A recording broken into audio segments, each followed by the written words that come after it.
भी सीमा से साइबर तक सुरक्षा का सख्त कवच, ये अपने आप में आज की हमारा विशेष। और इस खबर पे बात करने के लिए हमारे साथ में दो खास मेहमान मौजूद हैं, उनका परिचय भी आपसे कराते हैं।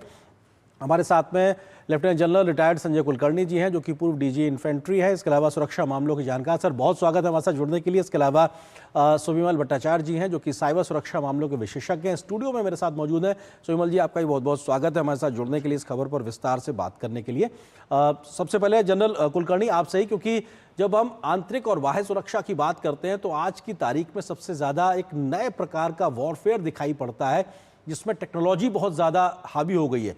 अब जब हम राष्ट्रीय सुरक्षा पे मंथन कर रहे हैं केंद्र और राज्य मिलकर, क्या वो बड़ी चीजें होंगी जिस पे हमें और बेहतरी से काम करने की जरूरत है, और आज एक देश के नाते हम इस मोर्चे पर कहां खड़े हैं? धन्यवाद दोरेंद्र जी, मुझे लगता है आपने बहुत बढ़िया कवर किया। जिस प्रकार से होम मिनिस्टर ने जिस हर एक चीज मुद्दे पे जिस बात की, और खासकर जिस प्रकार से हम लोगों ने टेक्नोलॉजी और ह्यूमन इंटेलिजेंस दोनों का इस्तेमाल करना बहुत जरूरी है। आज की तारीख में जब आर्टिफिशियल इंटेलिजेंस हुआ, साइबर सिक्योरिटी हुआ, इंफॉर्मेशन वॉरफेयर हुआ, अपना एमएसी सेंटर है, इस सब को कैसे इस्तेमाल करना है यकीनन चेक करने के लिए एंटी इन्फिल्ट्रेशन मेजर्स क्या होने चाहिए, इलीगल इमिग्रेंट्स को किस तरीके से कैसे डिटेक्ट और डिपोर्ट करने की काबिलियत होनी चाहिए, किस तरीके से, जैसे आपने कहा, भगोड़ों के पीछे आतंक मुक्त भारत होना चाहिए, नक्सली मुक्त भारत होना चाहिए, जिसकी हमने काफी हद तक, मुझे लगता है काफी हो गया। अब जैसे प्रधानमंत्री कई बार उन्होंने जिक्र किया, नक्सली जो अपने सोच है उसके मुक्त भारत बहुत जरूरी है। इस प्रकार से धीरे धीरे करके जो अपना नशा मुक्त भारत बहुत जरूरी है। तो ये जो चीजें जिस प्रकार से खासकर जीरो टॉलरेंस फॉर टेररिज्म, प्रहार मतलब जो प्रिवेंशन हुआ, रिस्पॉन्स हुआ, कैपेसिटी बिल्डिंग हुआ, एंटी रेडिकलाइजेशन हुआ, एंटी इन्फिल्ट्रेशन हुआ, होल सोसाइटी अप्रोच हुआ, फाइनेंशियल एक्शन टास्क फोर्स हुआ, यानी कि हर एक चीज पे जिस प्रकार से होम मिनिस्टर ने कंप्लीटली मुझे लगता है फोकस किया, ये बहुत जरूरी है। आंतरिक सुरक्षा आज के तारीख में बहुत ज्यादा, मैं कहूँगा सबसे ज्यादा, क्योंकि जब तक पूरा देश इस बात को मानेगा कि हाँ आंतरिक सुरक्षा मजबूत होगी, ऑटोमेटिकली देश मजबूत होगा। आप देखेंगे इकोनॉमिकली हम प्रॉस्पर करेंगे, टेक्नोलॉजिकली हम प्रॉस्पर करेंगे, सबका साथ सबका विश्वास लेकर के चलेंगे। तो भारत मजबूत तब होगा जब हम सब सोचेंगे कि हम भारतीय हैं, जिसके लिए हमारा प्रयास जरूर रहेगा टेक्नोलॉजी का इस्तेमाल। यकीनन अपने बीच में मे बी ओनली 0.5% ही लोग हों, पर 0.5% भी नहीं होने चाहिए। यकीनन तकरीबन 99% लोग देश के लिए देश प्रेमी है, लेकिन ये एबरेशन होता है, हर एक इसमें होता है। किस प्रकार से हम लोग को यकीन करना है कि हमारे जो पड़ोसी हैं वहां से कुछ ऐसे इलीगल लोग आकर के हमारे यहाँ पे माहौल खराब ना करें, उसके ऊपर किस तरीके से हमने नजर रखनी है, किस तरीके से करेंसी के ऊपर नजर रखनी है। तो ये जो कंप्लीट एक पैकेज जो है इसमें, और बहुत अच्छी बात, ये 850 लोगों को संबोधित करना हाइब्रिड वे में, कुछ दिल्ली में बैठे हैं, बाकी पूरे स्टेट में बैठे हैं। मुझे लगता है at one point of time अपने होम मिनिस्टर अगर सबको एड्रेस कर सकते हैं, मुझे लगता है इससे अच्छी बात नहीं हो सकती। सबको कॉमन प्लेटफॉर्म में लाना, बिल्कुल बिल्कुल, और उस तरीके से कोऑर्डिनेशन भी बहुत जरूरी है, और शायद उस दिशा में भी काफी काम हो रहा है सुविमल, क्योंकि बहुत महत्वपूर्ण है इस बात को समझना कि एक ट्रेडिशनल वॉर में हमें सामने हमारा दुश्मन दिखाई पड़ता था, लेकिन अब जो इनकन्वेंशनल वॉर के एक अलग प्रकार के पैटर्न से दिखाई पड़ते हैं, जिसमें साइबर एक प्लेटफॉर्म पे या डिजिटल मीडियम के माध्यम से आप पे अटैक्स किए जाते हैं। किस तरीके से इंफॉर्मेशन वॉरफेयर चलता है, ये एक ऐसा दुश्मन हमको पता ही नहीं कहाँ बैठा हुआ, कहाँ दिखाई पड़ रहा है। इससे लड़ना कितनी बड़ी चुनौती है, आज हम इससे लड़ने में कितने सक्षम हैं, और अभी हमें क्या और बड़े प्रयास करना बाकी है? देखिए, ये जो नेशनल सिक्योरिटी स्ट्रेटेजिस्ट कॉन्फ्रेंस पिछले 5 साल से हो रहे हैं, हर साल में अगर आप देख रहे हैं कि इसकी जो स्कोप की एक्सपेंशन होते जा रहा है, और जितने डायमेंशंस में आज की साइबर क्राइम्स कहिए, इंफॉर्मेशन वारफेयर कहिए, या एआई के इस्तेमाल करके जिस तरीक़े से एक राष्ट्रीय सुरक्षा की गतिविधियों में बहुत ग्रुप्स काम कर रहे हैं, और साथ साथ में इन्फिल्ट्रेशन जैसा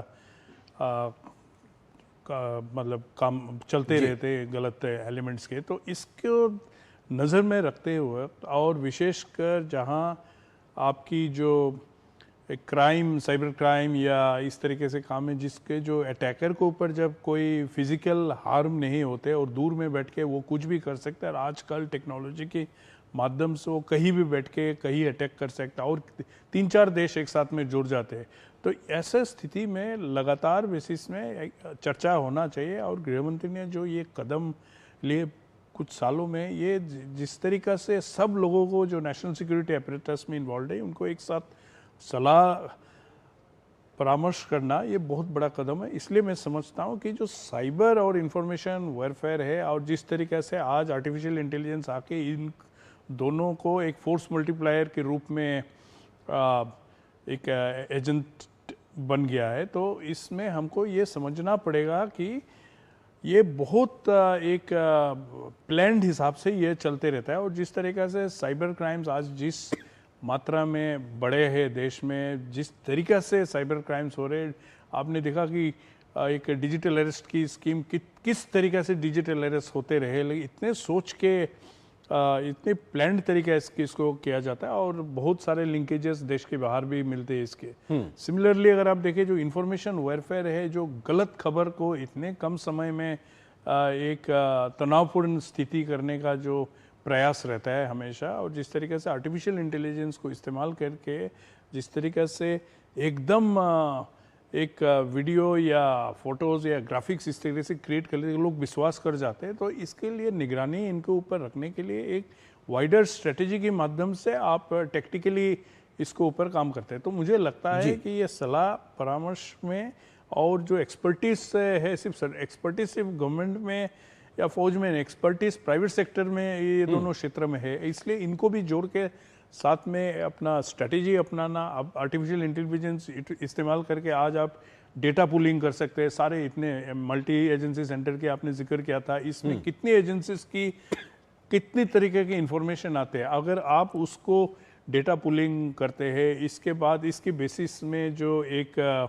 पैटर्न रिकॉग्निशन आते हैं, उस पैटर्न रिकॉग्निशन से आपको पता लगता है कि किस तरीक़े से एक प्रयास हो रहे हैं, जो अगर अलग अलग एजेंसीज अलग अलग तरीके से काम करे तो कभी ये पता नहीं लगेगा कि एक वाइडर एक कॉन्स्पिरेंसी इसके पीछे चले। इसके साथ साथ जो प्रेडिक्टिव एनालिसिस आज आप कर सकते हैं, ये सारे पैटर्न रिकॉग्निशन को आर्टिफिशियल इंटेलिजेंस या मशीन लर्निंग टूल्स के माध्यम से, और इसके बाद कैपेबिलिटी हमारे पास आ पाई है और जिस वजह से हम शायद पहले किसी खतरे को रोक सकते हैं। जनरल कुलकर्णी, क्योंकि ये भी बहुत महत्वपूर्ण इस बात को समझना कि बीते लगभग एक दशक में हमने जम्मू कश्मीर में आतंकवाद पे बहुत नकेल लगाई है, देश में नक्सलवाद खत्म हुआ है, नॉर्थ ईस्ट में तमाम प्रकार की जो चुनौतियां उसमें बड़ी शांति स्थापित की है, और देश में जो एक आतंकी घटनाओं का साया हुआ करता था उससे भी बहुत बड़े स्तर पे हमको निजात मिली है। ये हमारी सफलताओं के साथ, एक देश की सफलताओं के साथ, लेकिन हमें यहाँ बैठ जाना नहीं है। इन अनुभवों के साथ में हम कैसे आगे बढ़ सकते हैं कि ये एक भी घटना को होने से पहले हम रोकने में सक्षम बन पाए?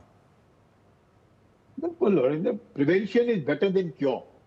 होने नहीं देना है, ये यकीन करना है। और आज की तारीख में जब अपने पास साधन हैं, आर्टिफिशियल इंटेलिजेंस के साधन हैं, साइबर के साधन हैं, हमारे पास एरियल प्लेटफॉर्म है, मतलब हमारे पास क्या है, ह्यूमन इंटेलिजेंस है, सब कुछ है। अब उसको सबको कोऑर्डिनेट करना है, सिनर्जी के द्वारा यकीन करना है कि हादसा ना हो। हादसा होने से पहले कैसे, अगर इन्फिल्ट्रेशन हो रहा है, उसकी खबर आती है तो किस तरीके से उस इन्फिल्ट्रेशन को चेक करना है और यकीन करना है कि वो इन्फिल्ट्रेशन ना हो। अगर कहीं से पता चलता है कि कहीं ना कहीं पे कोई रेडिकलाइजेशन के तौर पर कहीं ना कहीं हरकत हो रही है, तो वो हरकत को रोकना है। तो टेक्नोलॉजी को लेकर के, ह्यूमन इंटेलिजेंस को लेकर के, सारी जितनी एजेंसीज है उनके साथ सिनर्जी रखते हुए, एक दूसरे के साथ मल्टी एजेंसी सेंटर के द्वारा इंफॉर्मेशन शेयर करते हुए हम सब ने यकीन करना है जीरो टॉलरेंस, मतलब यकीन करना है कि कोई भी ऐसा हादसा ना हो। अगर होता है तो तुरंत उसके ऊपर कैसे हावी होना, यकीन करना इसकी कहाँ पे इसकी तार जा रही है, किस प्रकार से उसको रोकना है, कौन आगे कर रहा है। अब ये अपने पड़ोसी देश ऐसे हैं जो कहा पाकिस्तान से प्रॉक्सी वॉर होते रहते हैं, पाकिस्तान हमें मालूम है आतंक का सहारा लेता है, उसको कैसे रोकना है। ये सब बातें जब हम ये चेक करते हैं, मुझे लगता है जिस प्रकार से गृह मंत्री ने एक दिशा दिखाई, बार बार बताते हैं, और जिस प्रकार से प्रधानमंत्री ने कहा 2021 के बाद, मुझे लगता है ह्यूज स्टेप फॉरवर्ड। 850 लोग जो तकरीबन डिसीजन मेकिंग में शामिल है, ऑन ग्राउंड है, ये थिंक टैंक्स हैं, इनको सब मालूम है क्या है। अगर इनको एक प्रकार से आप मोटिवेट करते हैं, इनको एम्पावर करते हैं, तो मुझे लगता है कि पूरे देश में जो भी है zero tolerance for terrorism, counter for radicalisation, counter incident, सब कुछ हो सकता है। मुझे लगता है ये एक बहुत ही बढ़िया प्लेटफॉर्म है जिसका इस्तेमाल करना जी। चाहिए। अपने लोगों के ऊपर भी बहुत जरूरी है और हम लोगों ने कंट्रोल और यकीनन इनको भी मॉनिटर करते रहना है। और हमने ये सोना नहीं है, नो कॉम्प्लेसेंसी बहुत जरूरी है। We should be at it at all time. बिल्कुल सुमल, क्योंकि दुनिया के बहुत बेस्ट प्रैक्टिसेस के माध्यम से भी हम कई बार कंपेयर करते हैं कि आज हम कहाँ पे खड़े हैं। हमने ऑपरेशन सिंदूर के समय देखा कि हमारे मेजर डिजिटल इंस्टॉलेशन को लेकर भी तमाम साइबर अटैक्स हुए।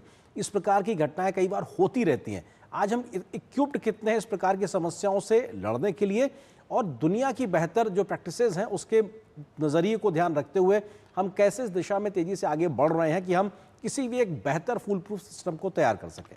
अब जी पिछले कुछ सालों में ये एक स्ट्रेटजी के हिसाब से हम आगे बढ़े हैं, और विशेषकर प्रधानमंत्री और गृह मंत्री और राष्ट्रीय सुरक्षा सलाहकार, ये तीनों ने मिलकर ये एक कल्चर ऑफ सिक्योरिटी हमारे बीच में सिस्टम और पूरे इकोसिस्टम में लाए, ताकि लोग ये सिक्योरिटी को एक विश्वास की तरह एक स्ट्रेटजी के हिसाब से चले। जैसे कि स्टैंडर्ड ऑपरेटिंग प्रोसीड्यूर्स करना, इसके बाद चेक्स एंड बैलेंसेस करना, कैसा क्या स्टेप वाइज जो एक्टिविटीज़ होते हैं वो हम अपने आप अपनाएं। बहुत कुछ देखिए बेस्ट प्रैक्टिसेस आप दूसरों से ले सकते हैं, लेकिन बहुत कुछ दूसरों देश हमको शेयर नहीं करते।